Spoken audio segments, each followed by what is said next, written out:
Today we take a look at the incoming Kansas transfers who are joining the 2023 recruiting class. If you haven't yet, please share and subscribe to help grow the channel, and I hope you enjoy the video.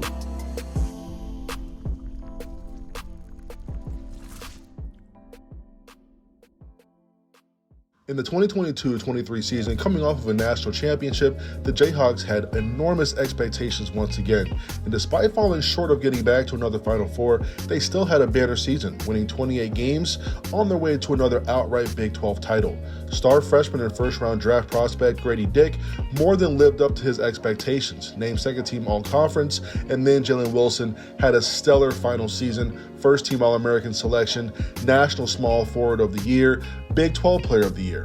Neither of them are returning next season, so Bill Self and the Kansas staff had to go out and find some of the best players available to add to the roster. Today's video is powered by SeatGeek. Get $20 off any tickets sold using promo code ANTRIGHT on the SeatGeek app or website.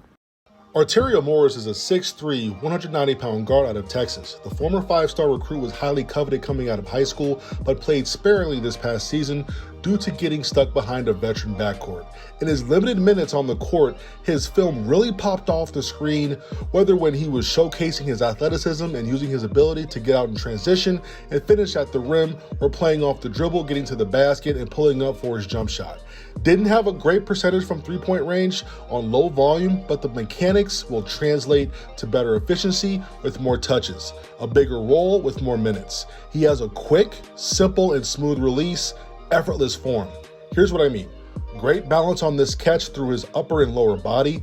On the release, he has a 90-degree angle with his shooting form.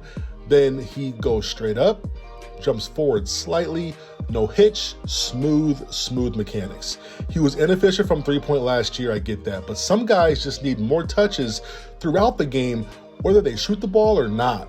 Feeling the basketball in your hands on most possessions matters to some players more than others. That's why I feel he should eventually be one of the top options in the Kansas rotation next year once he puts it all together in year 2.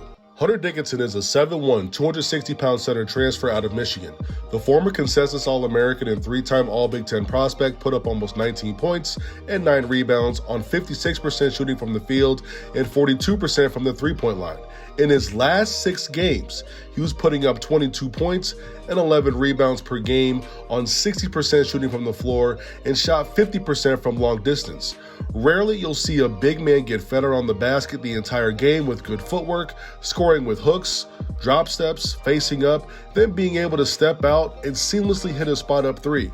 Hunter's efficiency against man-to-man was rated in the 95th percentile and was in the 98th percentile as a spot-up jump shooter.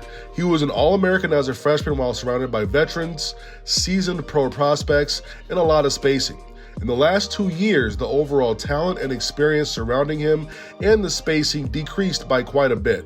This allowed defenses to throw more double teams his way and more bodies on his post touches. This impacted his efficiency a little, but he still improved in most areas, especially with his ability away from the basket. He's very polarizing on a national level, whether talking junk to other coaches or trolling opposing crowds and fan bases. He plays with his heart on his sleeves and thrives on playing the villain. Nicholas Timberlake out of Towson is a 6'4", 205-pound guard. This past season, he put up almost 18 points, 4 rebounds, 2.5 assists on over 45% shooting from the floor and 41.6% from long distance.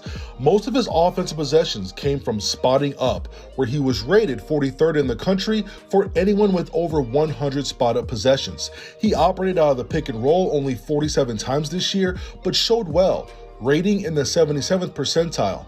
Any action that gets him leverage, he's done well in, whether that's coming off of a handoff, cutting, or ball screen actions. Overall, in the half-court offense, he was rated in the 91st percentile in the entire country. Extremely efficient, especially for a perimeter player.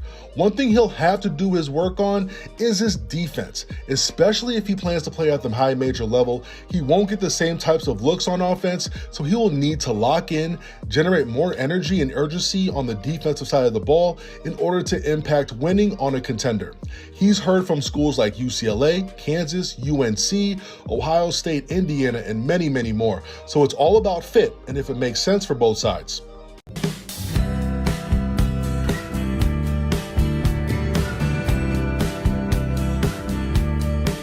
Dan Dawkins. can't guard me.